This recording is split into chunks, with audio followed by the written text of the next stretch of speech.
మొన్న జరిగిన assembly parliament ఎన్నికలకు ముందు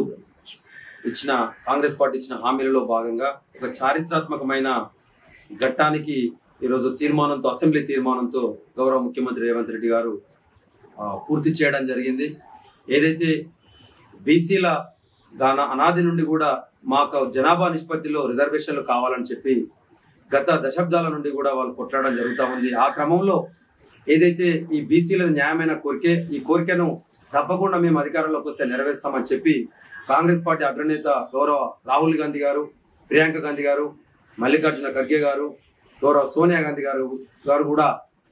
తెలంగాణ రాష్ట్రంలో కాంగ్రెస్ పార్టీ అధికారంలోకి తీసుకొస్తే తప్పకుండా బీసీ గణన కులగణన చేసి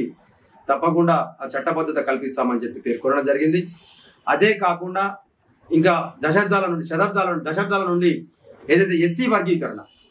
అంటే ఎస్సీలో వస్తున్న ఉపకులాలకు జనాభా నిష్పత్తిలో మాకు ఇస్తున్న రిజర్వేషన్లో మాకు ఉపకులాలకు అదే రేషియోలో పంపిణీ చేసి ఆదుకోవాలని చెప్పి కూడా మాదిగా కులస్తులతో పాటు ఇంకా కొన్ని అనగారిన ఎస్సీ కులాల వారు కూడా ఎప్పటి నుండో పోరాటాలు చేస్తూ ఉన్నారు. ఈ పోరాటాలకు తప్పకుండా మేము ముగింపు పలికిస్తాం, మీకు న్యాయమైన కోరికను నెరవేరుస్తామని చెప్పి కాంగ్రెస్ పార్టీ అగ్రనేతలు పేర్కొనడం, దానికి గౌరవ ముఖ్యమంత్రి రేవంత్ రెడ్డి గారి నేతృత్వంలో తెలంగాణ రాష్ట్ర ప్రభుత్వం పదవీ బాధ్యతలు తీసుకున్న మరుక్షణ నుండే వీటిని అమలు చేసే ప్రక్రియను ప్రారంభించుకోవడం జరిగింది. ఆలోచనలు చేసుకుంటూ ఎక్కడైతే లీగల్ గా ఇబ్బందులు కలగకుండా తప్పకుండా మేము వీటిని నెరవేరుస్తామని చెప్పి ఏదో కంటితుడుపు చర్యలతోటి ఎన్నికల హామీల వరకు, వాగ్దానాల వరకు పరిమితం కాకుండా చిత్తశుద్ధితో తూచా తప్పకుండా మేము నెరవేరుస్తామని చెప్పి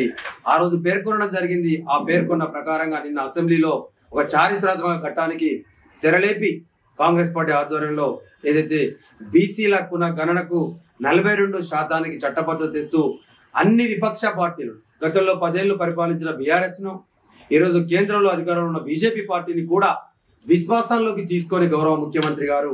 అసెంబ్లీ స్పీకర్ ఆధ్వర్యంలో ఈరోజు నిన్న జరిగిన ఘట్టంలో ఏకగ్రీవ తీర్మానంతో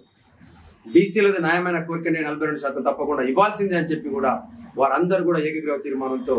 చట్టబద్ధత కల్పిస్తూ నిన్న తీర్మానం చేయడం. అదే కాకుండా ఎస్సీలలో ఏదైతే కేంద్ర ప్రభుత్వం గతంలో పేర్కొనడం, తర్వాత సుప్రీంకోర్టు ఆర్డర్స్ ప్రకారంగా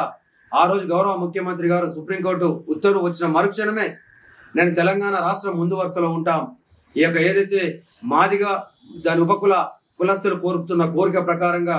ఎస్సీలలో ఉన్న అధిక నిష్పత్తిలో ఉన్న వారందరూ కోరుతున్న ప్రకారంగా మేము తప్పకుండా చట్టబద్ధత అసెంబ్లీ సాక్ష్య కల్పించి కేంద్రానికి పంపిస్తామని ఆ రోజు పేర్కొనడం జరిగింది. అదే పరంపరలో దానికి కొన్ని సబ్ కమిటీలను వేయడం, కమిషన్ వేయడం, వాటి అభిప్రాయాలు తీసుకోవడం, వాటిని ఒక కొలికి తీసుకురావడం, నేను అసెంబ్లీలో కూడా ఆ బిల్లు ప్రవేశపెట్టి దానికి కూడా ఏకగ్రీవ తీర్మానంతో తప్పకుండా ఎస్సీ వర్గీకరణకు కూడా ప్రభుత్వం ఒప్పుకుంటూ తీర్మానం చేయడం, దీన్ని కేంద్ర ప్రభుత్వానికి పంపిస్తాను కూడా ఏకగ్రీవ తీర్మానంతో నిర్ణయం తీసుకోవడం నిజంగా కూడా గతంలో ఏ రోజు చూసినా కూడా కాంగ్రెస్ పార్టీ చరిత్ర అనగారిన వర్గాలందరినీ కూడా, హరిజన గిరిజన బడుగు బలైన మైనార్టీ వర్గాలందరికీ కూడా చేదోడు వాదోడుగా వారి జీవితంలో ఎన్ని రకాలైన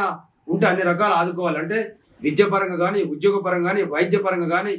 ప్రభుత్వ సంక్షేమ పథకాలు, అభివృద్ధి ఫలాలు ప్రత్యేక కోటాతో, ఎందుకంటే వీరు సమాజానికి దూరంగా ఉన్నారు, వారి అభివృద్ధిలో మేధా సంపత్తిలో కొంత పూర్తి స్థాయిలో ఎక్కువ శాతం నిష్పత్తిలో వీరు ఉన్నప్పటికీ కూడా ఆ ఫలాలు అందలేకపోతున్నాయి, ప్రభుత్వ ఫలాలను అందిపుచ్చుకోలేకపోతున్నారు చెప్పి కూడా ఆ రోజు ఎన్నెన్నో పథకాలను ఈ అనగారిన వర్గాల అభివృద్ధి కోసం ఆ రోజు కాంగ్రెస్ పార్టీ తీసుకోవడం జరిగింది. ఆ పరంపర ఇంకా కూడా కొనసాగుతూ ఈ రోజు కూడా ఇంకా వీరికి చేయుతను అందించాలి, ఇంకా వీరికి తోడ్పాటు, ప్రభుత్వ తోడ్పాటు తప్పకుండా అవసరం ఉందని చెప్పి కూడా ఈ రోజు కాంగ్రెస్ పార్టీ, కాంగ్రెస్ ప్రభుత్వం తప్పకుండా తెలంగాణ రాష్ట్రంలో అమలు చేసి దేశంలోనే ఆదర్శప్రాయంగా నిలిచే రీతిలో ఈ రోజు రాహుల్ గాంధీ గారు ఒక నిర్ణయాన్ని నొక్కి చెప్పడం కూడా జరిగింది. తప్పకుండా ఏ రాష్ట్రంలో, దేశంలో కాంగ్రెస్ పార్టీ అధికారంలోకి వస్తే బీసీలకు వారి యొక్క దామాషా ప్రకారం జనాభా నిష్పత్తిలో మేము చట్టబద్ధత కల్పించి వారికి సర్వ హక్కులు కల్పిస్తామని ఆ రోజు పేర్కొనడం జరిగింది. సరే, దురదృష్టవశాత్తు బీజేపీ ఆధ్వర్యంలో నరేంద్ర మోడీ వారి యొక్క మభ్యపెట్టే వాగ్దానాలు, మభ్యపెట్టే పథకాలతోటి, మభ్యపెట్టే మాటలతోటి ఆ రోజు అధికారానికి కొంత దూరంలో కాంగ్రెస్ పార్టీ నిలిచిపోయినప్పటికీ కాంగ్రెస్ పార్టీ ఏ రాష్ట్రంలో అయితే అధికారంలో ఉందో ఆ రాష్ట్రంలో పేర్కొన్న ప్రకారంగా తెలంగాణ రాష్ట్రంలోనే ఈరోజు పూర్తి స్థాయిలో కూడా నిర్వర్తించి ముందుకు పోతా ఉన్నారు. ఇంకా ఎన్ని అవకాశాలు కల్పిస్తారని అంటే కాంగ్రెస్ పార్టీ ఒకటే చెప్తుంది, చేస్తుంది తప్ప చెప్పి ఓట్లు వేయించుకొని తప్పించుకునే తత్వం కాంగ్రెస్ పార్టీకి లేదు. గతంలో పరిపాలించిన బీఆర్ఎస్ పార్టీ అన్ని కులాలను, అటు మైనార్టీలను, ఇటు గిరిజనులను, హరిజనులను, బీసీలను వారిని ఆకాశ పల్లకిలో ఎక్కించి మాటలతోటే కాలం వెల్లదీసింది తప్ప ఆ పథకాలను అన్న ప్రకారంగా చట్టబద్ధత కల్పించి కనీసం అసెంబ్లీలో కూడా ప్రవేశపెట్టి తీర్మానాలు కూడా చేయించలేని పరిస్థితిలో ఆ రోజు బీఆర్ఎస్ పార్టీ ఉండే. ఈ రోజు బీజేపీ పార్టీ కూడా కేంద్రంలో అధికారంలో ఉంది. తప్పకుండా తెలంగాణ రాష్ట్రం నుంచి పంపిస్తున్న ప్రపోజల్స్ ను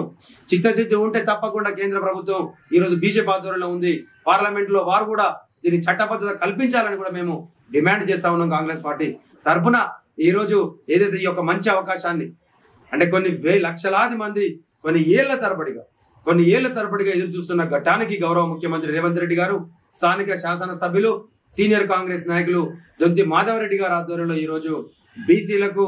ఎస్సీలకు వాళ్ళ కోరికలను తీర్చే రీతిలో ఈ రోజు మెజార్టీ పీపుల్కు న్యాయం జరిగే రీతిలో ఈ రోజు చారిత్రాత్మక ఘట్టానికి నిర్ణయం తీసుకున్నందుకు మరొకసారి వీరికి కృతజ్ఞత తెలుపుకుంటూ కాంగ్రెస్ పార్టీ అగ్రనాయకులందరికీ కూడా ఒక జిల్లా కాంగ్రెస్ పార్టీ అధికార ప్రతినిధిగా నేను కాంగ్రెస్ పార్టీ పక్షాన మరొకసారి మా అగ్రనాయకత్వానికి కృతజ్ఞత తెలుపుకుంటూ ఈరోజు బీసీ, ఎస్సీ కులస్తులందరికీ కూడా మరొకసారి శుభాకాంక్షలు తెలుపుకుంటూ సెలవు తీసుకుంటున్నా. Thank you. నమస్కారం.